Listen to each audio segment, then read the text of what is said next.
Assalamualaikum warahmatullahi wabarakatuh. Bolehkah kita membicarakan keburukan orang yang sudah meninggal? Di dalam hadis banyak sekali larangan-larangan tidak dibolehkannya kita untuk membicarakan keburukan orang lain, terutama keburukan orang yang sudah meninggal. Tapi di dalam Al-Quran sendiri, bagaimana Allah menceritakan tentang orang-orang yang sudah meninggal dan memberitahukan kepada diri kita bahwa orang-orang itu semasa hidupnya berperilaku buruk.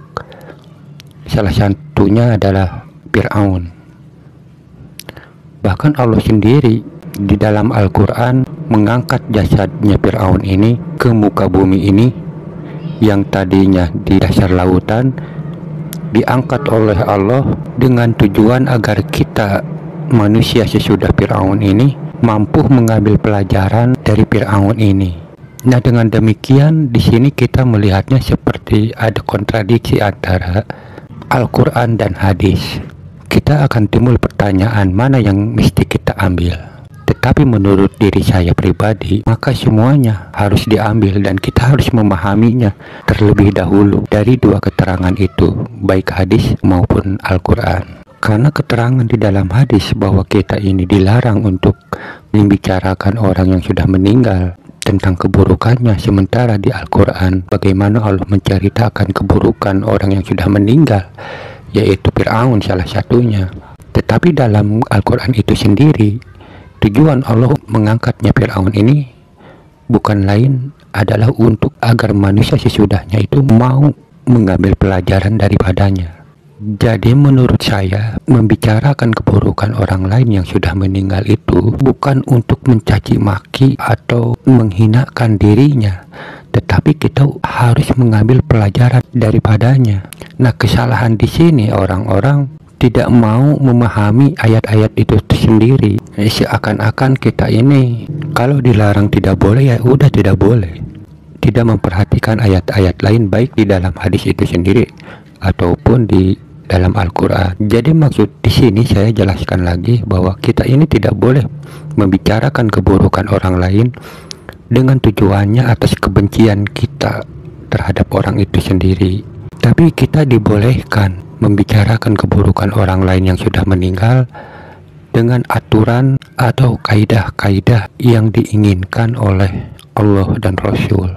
Misalnya kita ambil contoh, misalnya di kampung kita ada orang yang benar-benar akhlaknya bejat, kelakuannya buruk, lalu orang itu meninggal. Nah, di sini kita boleh membicarakan orang itu atas keburukannya, tetapi dengan kaidahnya, misalnya kita ajak keluarga membicarakan keburukan orang tersebut, tetapi dengan penjelasan bahwa kita membicarakan keburukan orang itu bukan dasar kebencian, tetapi untuk mengambil pelajaran daripadanya. Dan kita melakukan hal itu jangan ada orang lain yang tahu, kecuali orang itu sudah menyepakati bahwa kita membicarakan keburukan orang itu tujuannya untuk mengambil pelajaran, dan jangan sampai tahu pihak keluarganya. Setelah kita bisa mengambil pelajaran dari keburukan itu, maka ajaklah keluarga itu untuk mendoakan orang yang dibicarakan itu. Jadi setelah kita mengambil pelajaran, kita ajak keluarga kita untuk mendoakan orang tersebut agar kesalahan-kesalahannya itu oleh Allah diampuni dan kebaikan-kebaikannya diterima oleh Allah, sehingga orang itu mendapatkan kenikmatan dari Allah Ta'ala. Dan pastikan kepada keluarga kita bahwa kita jangan sampai membenci atau mengucilkan anggota keluarga yang ditinggalkannya. Tapi kita harus bersikap baik, menyantuni, menyayangi. Kalau bisa, kita harus bisa memberikan lebih perhatian kepada orang itu atau kepada keluarga tersebut. Nah, jadi dalam contoh ini kita tidak melanggar apa yang dikatakan oleh Rasulullah maupun yang ada di Al-Quran. Karena yang dimaksud oleh Rasulullah dalam hadis itu bahwa kita ini tidak boleh membicarakan hal buruk itu atas dasar kebencian kita, Tetapi kalau kita mau ngambil pelajarannya atas keburukannya, itu dibolehkan. Bahkan sebenarnya ada manfaatnya juga kepada si mayit itu sendiri. Misalnya si A ini punya perilaku yang buruk lalu meninggal, dan kita ini belajar mengambil pelajaran dari si A ini daripada keburukan-keburukannya, sehingga kita menjadi memiliki akhlak yang lebih baik setelahnya. Maka kebaikan-kebaikan kita ini karena telah mengambil pelajaran darinya, maka pahala yang kita peroleh akan mengalir juga ke si mayit itu.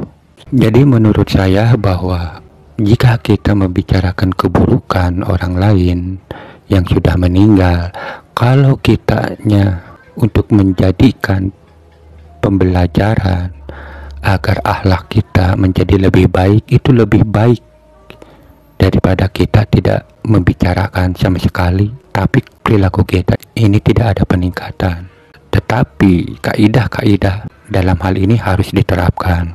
Salah satunya jangan sampai orang lain tahu, lalu kita setelahnya mendoakan kepada orang yang meninggal itu, katakan dalam hati, "Hai Fulan, karena aku telah mengambil pelajaran dari keburukanmu, maka aku berterima kasih kepadamu, dan semoga keburukan-keburukan kamu itu diampuni oleh Allah dan kebaikan-kebaikan kamu diterima oleh Allah, sehingga kamu mendapatkan kenikmatan dari Allah Ta'ala." Dan kita pastikan pihak keluarga kita dan diri kita tetap menyayangi keluarga yang ditinggalnya.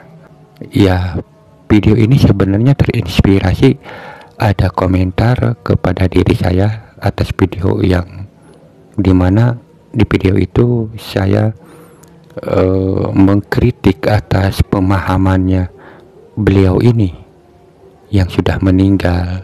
Tetapi saya pastikan bahwa saya mengkritisi pemahamannya bukan karena kebencian kepada orang itu, tetapi saya ingin meluruskan pemahaman-pemahaman itu, dan saya mengambil dari pelajaran hal itu agar kita lebih paham, lebih yakin atas keimanan, ketauhidan kita, akidah-akidah kita. Jangan sampai melenceng atas karena dasar logika, jangan sampai kita ini melenceng. Jadi artinya jangan mentang-mentang karena pemahaman itu masuk logika lalu kita semudahnya itu mengiyakannya.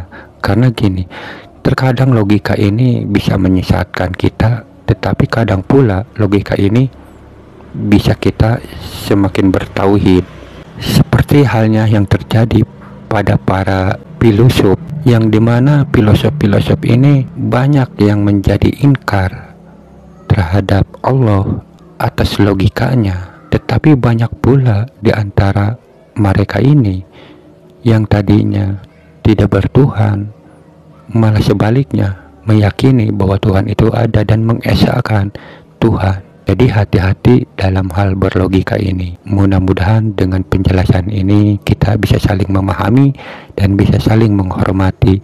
Di sini dimana saya berbicara tentang kritikan, kita membahasnya atau mencelanya adalah dari sisi keilmuannya atau kepemahamannya, bukan ke diri pribadinya. Assalamualaikum warahmatullahi wabarakatuh.